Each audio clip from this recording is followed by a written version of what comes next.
Hello everyone, welcome to सीखने का सफ़र। और आज हम करने वाले हैं लीड कोड का 27वां क्वेश्चन, जो कि है रिमूव एलिमेंट्स। ठीक है, देखो इस क्वेश्चन में हमें क्या करना है कि मान लो हमें वैल्यू 2 दे रखी है। ठीक है, तो हमें क्या चेक करना है, इस एरे में जहाँ पे भी वैल्यू 2 है उसको रिमूव कर दो और काउंट बताओ, फिर उसके बाद कितनी वैल्यूज़ आपकी एरे में रह जाती हैं।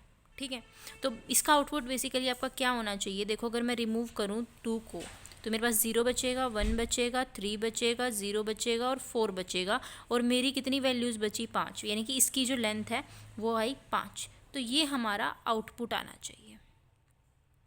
ठीक है, तो इसके लिए हम क्या करेंगे, क्योंकि हमें इन वैल्यूज़ को भी तो चेंज करना है। अब मैं सीधा इसको डिलीट तो कर नहीं सकती, अरे मैं ऐसी कोई वो फैसिलिटी तो होती नहीं है। हाँ, बट मैं ऐसा कर सकती हूँ कि इस पर्टिकुलर चीज़ पोजीशन पे, फर्स्ट पोजीशन पे, 0th पोजीशन पे क्या ऐसे इंडेक्सिंग होती है अरे की 0 1 2 3 4 5 6 7। ठीक है, जैसे ही मुझे 0 मिलेगा तो यहाँ पे ये वैल्यू के नहीं इक्वल है, तो इसको मैं यहाँ पे यही रहने 0 पे यही रहने दूंगी। फिर मैं आगे गई, मैं उस के को एक वेरिएबल बना लूँगी, इंट के इज़ इक्वल टू 0, 0 से इनिशियलाइज़ करूँगी। तो जैसे ही मुझे वैल्यू नॉट इक्वल मिलती है तो मैं इसको बढ़ा दूँगी, तो ये के प्लस प्लस होकर क्या हो जाएगा, 1 हो जाएगा। फिर मैं यहाँ चेक करूँगी क्या 1 है, नहीं है, तो उस के अब 1 हो गया, तो उस 1th पोजीशन पे मैं क्या करूँगी, फर्स्ट पोजीशन पे वही वैल्यू रहने दूँगी। अब 2 इक्वल हो गया, तो अब मैं के को नहीं इंक्रीज़ करूँगी, अब मेरा के 2 ही रहेगा। इंक्रीज़ हो गया था ना, यहाँ पे 1 हुआ, फिर यहाँ पे 2 हुआ। अब मैं आपको ट्राई रन करके दिखाती हूँ, पहले इसका कोड आपको डिस्क्रिप्शन में मिल जाएगा। ठीक है, तो मैं इसका पहले कोड लिखती हूँ, for int i is equal to 0 से i less than ARR dot length. ठीक है, एंड आई प्लस प्लस, यानी कि हम पूरे लूप को ट्रेवर्स करेंगे। और अगर हमें इफ़ हमारा ARR ऑफ आई जो है वो बराबर नहीं है हमारा वैल्यू के, तो हम क्या करने वाले हैं, जो भी हमारा अभी के होगा उस पर्टिकुलर पोजीशन पे हम इंसर्ट कर देंगे जो भी हमारी करंट वैल्यू है आई की। ठीक है, और हम के को इंक्रीज़ कर देंगे। अब मैं आपको इसको ट्राई रन करके समझाऊंगी तो आपको और अच्छे से समझ में आ जाएगा। ठीक है, और हम रिटर्न कर देंगे के को। देखो, अब मैंने क्या किया, सबसे पहले मैं आई इज़ इक्वल टू 0 के लिए चलती हूँ। आई इज़ इक्वल टू 0 पे मेरे पास ARR ऑफ आई क्या है, 0 है। क्या मेरा 0 इक्वल है 2 के, उसने कहा वेल के। नॉट इक्वल चेक करना है हमें, नॉट इक्वल है, बिल्कुल नॉट इक्वल ही है, ये कंडीशन ट्रू हो गई। तो नम्स ऑफ के, अभी के की वैल्यू हमारी स्टार्टिंग में क्या है, 0, तो नम्स ऑफ 0 जो है मेरा वो क्या हो जाएगा, नम्स ऑफ आई। और नम्स ऑफ आई अभी हमने क्या देखा, क्या है, सॉरी ये है नम्स ऑफ आई, यानी कि नम्स ऑफ 0 0 है।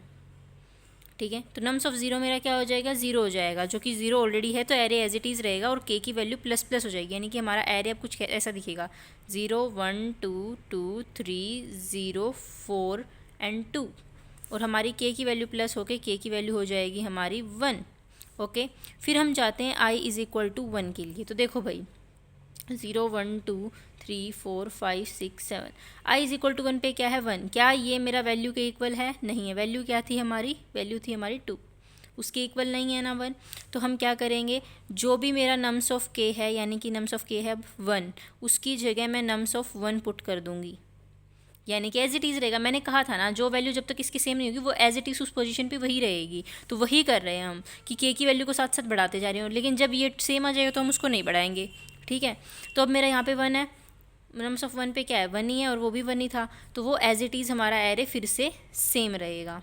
और के की वैल्यू क्या हो जाएगी, अब 2 हो जाएगी। अब जैसे ही मैं आई इज़ इक्वल टू 2 पे आती हूँ तो यहाँ पे मेरी वैल्यू 2 है, जो कि वेल के इक्वल है।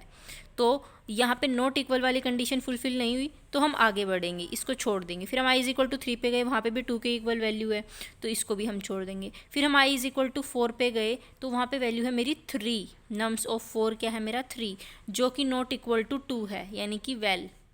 Okay, not equal to well है।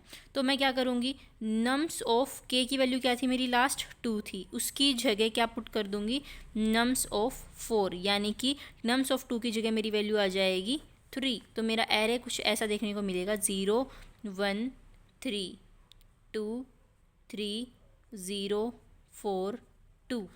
ठीक है, 0 1 2 3 4 5 6 7।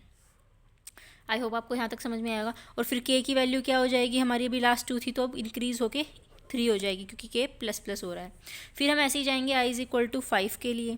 क्या i इज़ इक्वल टू 5 पे मेरा 2 है? नहीं है, तो वहाँ पे भी हम क्या करेंगे, नम्स ऑफ 3 पे यानी कि k पे हम ले आएंगे नम्स ऑफ 5। तो मेरा एरे कैसा देखने को मिलेगा अभी आपको, 0 1 3 और 3 पे हमें क्या लेके आना है, नम्स ऑफ 5, तो 0 आ जाएगा यहाँ, 3 0 एंड 4 2। ओके, अब हम क्या करेंगे, के की वैल्यू को प्लस कर देंगे, के की वैल्यू 4 हो जाएगी जी। फिर i इज़ इक्वल टू 6 पे चेक करूँगी मैं, i इज़ इक्वल टू 6 पे मेरा क्या है, देखो 0 1 2 3 4 5 6 7 4 है, जो कि नॉट इक्वल टू वैल है क्योंकि वैल हमारा क्या था 2। फिर मैं क्या करूँगी, नम्स ऑफ 4 पे क्या पुट कर दूँगी, नम्स ऑफ 6। मैंने 5 बोला था क्या, 6 देखना था हमें जी। ओके जी, चेक कर, अब पुट करते हैं यहाँ पे 1 2 3 एंड यहाँ हमने 0 पुट किया। फिर जैसे ही मेरा क्या आया 5, इसने कहा नम्स ऑफ 4 पे 0 1 2 3 4 पे हमें क्या पुट करना है, नम्स ऑफ 5। नम्स ऑफ 5 नहीं, यहाँ पे 6 आएगा, ये 6 है, ठीक है। 6 क्या है मेरा 4, ठीक है। तो 4 पे हमने पुट किया, फिर हमारा बाकी सेम रहेगा और k की वैल्यू फिर से हमारी क्या हो जाएगी, 5 हो जाएगी। और i इज़ इक्वल टू 7 यानी कि लास्ट पे चेक करेंगे तो वो तो हमारा 2 के इक्वल है, तो हम इसको छोड़ देंगे। तो अभी हमारा लास्ट एरे ये बना था, ठीक है, और k की वैल्यू हमारी 5 आई थी। तो ये हमने जो रिटर्न 5 कराया ना, वो क्या करेगा, जो भी हमने इस एरे को चेंज किया ना, अब ये क्या करेगा, इसके फर्स्ट 5 एलिमेंट 0 1 2 3 4 यानी कि यहाँ तक फर्स्ट 5 एलिमेंट्स को, जो एरे की लेंथ है वो 5 रिटर्न करा दी, उनको प्रिंट करा देगा और वही हमारा आंसर होगा, ठीक है। आई होप आपको अच्छे से समझ में आया होगा। मिलते हैं नेक्स्ट क्वेश्चन के साथ, टाटा बाय बाय।